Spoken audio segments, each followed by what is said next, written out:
as time goes by, that's going to happen less and less. But at that time, a lot of times, in terms of who's a state director, if somebody said yesterday, how do you get to be in a leadership position in iCaucus? And the answer is you raise your hand, because we are so understaffed as we're trying to do this. We're taking anybody who raises their hand as a leader, right? And we've had a couple lemons. I mean, just a few, but for the most part, we will not. No matter how much that leader has been a positive influence, if they start trying to impose their own agenda on the members, we've had to remove them. We stay with the 70%. We've had problems where people have come to us and said, well, you've endorsed this candidate, and I'm telling you X, Y, and Z, you need to rescind your endorsement. And I send them back an email, and I say, it's not up to me. It's up to the people in the state. Can't do that. Can't help you. With that process in place, we'll do a mock vetting, or at least go through the vetting process for you. We've got Dr. Dan Eichenbaum here, who was one of our endorsed candidates. Didn't make it through the primary, but he had to go through the vetting process. Mark Brandon Hopp is the North Carolina director, and I'll be asking them some questions, kind of help with this. And then we'll just kind of go through the process of the vetting, and I don't know how much longer we'll take. I think we can get this done relatively early here. But the process starts with the 80 questions. And Dan, could I have you come up and you want to let people know what those questions were like, and as a candidate, what it meant to you as a candidate, or how you perceived them, and go from there. And actually, while Dan comes up, let me also just add this just some more background on it. We set up the questions to be yes/no questions. There's no essays, because they're all based on principles. A principle would be something like, and we got this one from Jason, if the previous year's budget was in a deficit, do you agree you shouldn't vote for any budget that proposes to increase spending? Yes or no? If you leave it open as an essay, I don't want to hear all the different ways that, well, under these circumstances, the bottom line is I want to know your principle. I want to know how you would vote on principle. Because issues can come and go. They can be manipulated. They can be misunderstood. The issue of TARP, not a single person who voted for TARP was ever asked by their constituents how they'd vote on TARP, because nobody even imagined it existed when they were running for office. But I knew how Jason Chaffetz would vote on it, and I knew how Chris Cannon would vote on it, because I knew their principles. And so that's what we focus on, principles. So go ahead, Dan. I didn't really expect to have to talk on this, but that's okay, I will. In running for office, I filled out a large number of questionnaires. It seems like every group wanted to know a variety of things about how you stood on issues. So we filled out, I would say, at least 1.5 to 2 dozen different questionnaires. A lot of them, most of them involved essay questions. So like the Asheville Tea Party, there was an essay questions, and whatever other ones we filled out were essay questions. What that meant is that those questions, the answers were then posted. As you know, people in Asheville Tea Party, you posted them on your website. Everyone was able to see them and read through them. I think that is a very good method if you have the time to read through a large variety of opinions, paragraphs, and words, and try to glean from that, what does this candidate really believe about these issues? What a yes/no questionnaire does is it makes you make hard decisions and give specific answers as yes, I will do this, or no, I will not do this. And personally, I had no problem filling out the questionnaires. But if I had to go through and read all those questionnaires, I would have a hard time sometime really understanding what a candidate believes. There was one other yes/no questionnaire, and that was the GO questionnaire. That is 100 questions. And those questions were very different than the iCaucus questions. I went through the GO questionnaire, and of course I joined GO and I answered all those questions. But to me, most of those questions were have you stopped beating your wife type questions. Because you could answer yes or no, but you always felt like, I really want to say why I voted no, because it's not really no, it's kind of no plus. Or I didn't really want to say yes, it's really yes minus. So I think that that questionnaire to me was not very well constructed. Whereas the iCaucus questionnaire was very, very specific. It focused in 3 areas, as I remember, and I can't remember exactly what I was thinking at the time, but obviously the economic issues were very important. Ethical issues and constitutional issues were very important in this questionnaire. And you had to make a hard decision, but it wasn't because you couldn't make a hard decision. You either believed in some principle or you didn't believe in that principle. So it was pretty easy on this questionnaire to say yes or no. So that's why I actually enjoyed taking this questionnaire, because I came away feeling like every question I answered, I didn't have a problem with. I didn't have to really think. Just to go back to the Go questionnaire for a minute, a lot of people in Go are asking me to post my answers to the Go questionnaire on our website.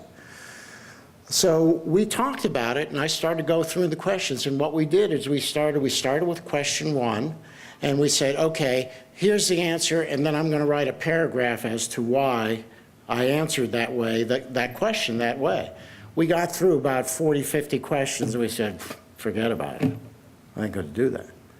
But we did not have that problem with the iCaucus questionnaire, and that's why, like I said, it's yes and no, but it's the questions are worded such that if you, it's not yes minus, it's yes, this is the principle that I believe in.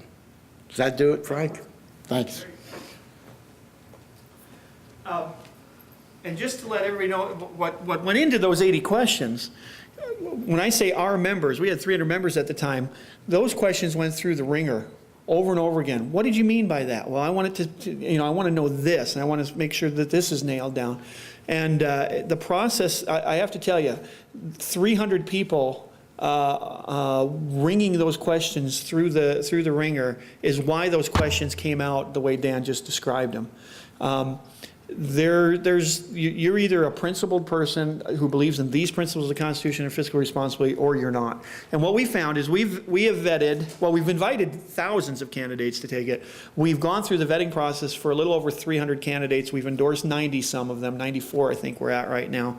What we're finding is a lot of candidates look at the questions and they won't answer them. It becomes a filter right there. They just say, I want to answer them. Or we'll find people who will want to answer them, but they'll say, but I don't want to post them and I don't want to be recorded in our interview. Because then the second process happens is after you get through the questionnaire, if you answer at least 70%, now we set up a panel to interview the candidate. And the interviews, it's not the yes or no questions anymore. Now, those interview panels are able, well, the only thing that's structured in the interview is this. You didn't answer yes to these questions, why not? We give them an opportunity to say why they didn't answer yes. Because a lot of times, that's where we were finding out some questions you could take a couple different ways, and we started finding the problem areas. Because most candidates who take the time to be interviewed, they thought it through, and there was just something that didn't jive with them there. But we have candidates who say, I'll do the interview, but I don't want the recording posted. Because they're worried about somebody coming back and attacking them on what their answers are. And our opinion is, if you can't stand the heat of telling people what you stand for, then how can you stand the heat when you get to Congress and they're really pressuring you to give in on and they're going to make your life easier and get these fundraisers going for you. By the way, did I tell you what happens to every freshman within 48 hours when they get to Washington? Did I tell that earlier? When I say if you can't take the pressure of posting your answer in a recording and having somebody question you on it, how will you hold up to the pressure in Washington? This is what happened to Jason Chaffetz, and it happens to every representative when they get there. Within 48 hours of freshman orientation, he got a visit from the House leadership, John Boehner and Eric Cantor. And they came to Jason, they said, welcome, here's how this works.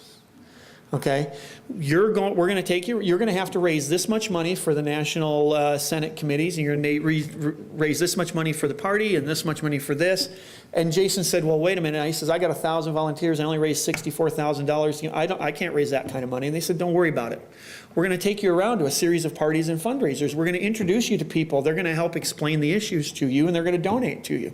And then out of those donations, you're going to create a leadership pack, and then you're going to donate back into these things. And then when it's time for a vote, don't worry about it, because we're going to give you the talking points, and we'll help you explain it to your constituents, and we'll stop those vile Democrats." Well, over on the Democratic side of the aisle, the same thing's happening over there, and they're telling them, we're going to give you the talking points, and we'll show you how to vote so we can stop those vile Republicans, but we're going to take you to the meetings, and it's the same people. You know, it's DLA Piper, and it's the same people over here funding the Republicans come over here and fund the Democrats, as we were showing at the beginning of the presentation. And so as somebody who's just worked for 2 years to try to get elected, and you've begged money from your parents, and you've had to grovel money from your neighbors, and you've had to work and travel all over the place and try to get elected, you get elected and you get there, and instead of being somebody who's had to work so hard to get elected, wow, I'm somebody. And my party's leadership is going to take me under their wing. They're going to help show me, they're going to give me the talking points, and they're going to take me to these parties, and these people are going to, I'm important, and they're going to give me money, and I don't have to go back and ask people in my district for money. Okay, I'll buy into that system. And that's what happens. And so if you're not even going to let us record your answers, post them out there for the entire world to see, you're not somebody I want to send to Washington. You're not somebody who's going to stand up to the system. And Jason Chaffetz, when he went through the system, I have to tell you the Connie Smith story, which is my favorite story.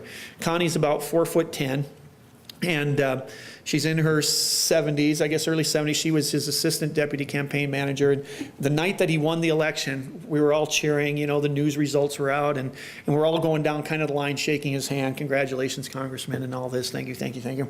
And Connie Smith was right in front of me. I was following her. Connie gets up to him, and Jason's shaking hands with her, and she turns to Connie, and Connie takes her hands, and Connie, so good, Connie goes, if you go back to Washington and you turn on us, I want you to know I'm going to work twice as hard to get you out of there. And then she moved on down the line, And that's the kind of accountability. And I tell you, I could send Jason an email right now, and within 24 hours, I'm going to have an answer from him. Sometimes I'll get a phone call within a couple hours. He stays connected to us because he knows we're watching him. And he knows that we mean business. And he knows, he knows we have him on record. And every one of our endorsed candidates knows we have them on record. They're on record out there. Everybody gets to see them. That's the other advantage. So now after you get through the questionnaire and we set this panel up to do the endorsement, when that endorsement panel is done, and with the interview, you don't get, as a member of iCaucus, you don't get a written report of what we think of the candidate. And you don't get a written report of what the committee who interviewed him decided how the interview went. We post the recording and you go listen to it. You hear them in their own words answering your panel. And one of the things I would suggest if you join iCaucus is go find on the Connecticut pages. They've got some great interviews with Peter Schiff. But one of the things that I really like about it is the very first one is they're introducing themselves to Peter, and then they introduce the people on the panel. And they go around the room, and I don't know the people by name, so I can't help it. But, I am so-and-so. I represent the Danbury 912 group. And who are you? I'm so-and-so. I represent the Southern Connecticut Patriots. Who are you? I represent the, Tea Party of Central Connecticut, whatever it is. But you go around the room, that panel was 9 people from 9 different groups, all come together to interview Peter Schiff. And then it was posted, and they all encouraged all of their members to join. They all voted on it. That's how we got our endorsed candidates. Again, it costs nothing to join. We don't do anything to step on anybody's toes. We endorse the candidates. We encourage you to join and become part of the process. Mark, is there anything you want to add to the vetting process that I'm leaving out or not explaining well enough? I was going to just give a general overview of what transpired. Why don't you go ahead and do that? That'd be great.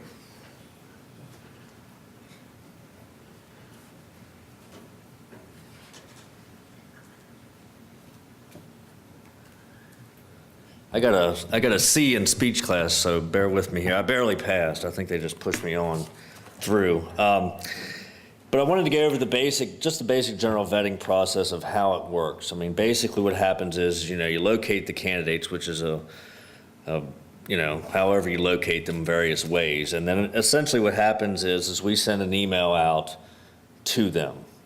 We have a copy of our vetting questions. We ask, would you be interested in taking the test? If they agree to do that, we have a national vetting coordinator, Dale Brule.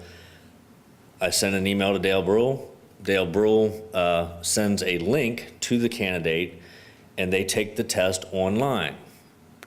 That has a tracking number that's with it when they submit it. So therefore, we have on record how they answered the questions. I get the results of that shortly later, their score, and I'm assuming it's above 70% is the minimum requirement, although nobody's done below 91 in the state of North Carolina. Then we schedule an interview. So we try to get at least main members in to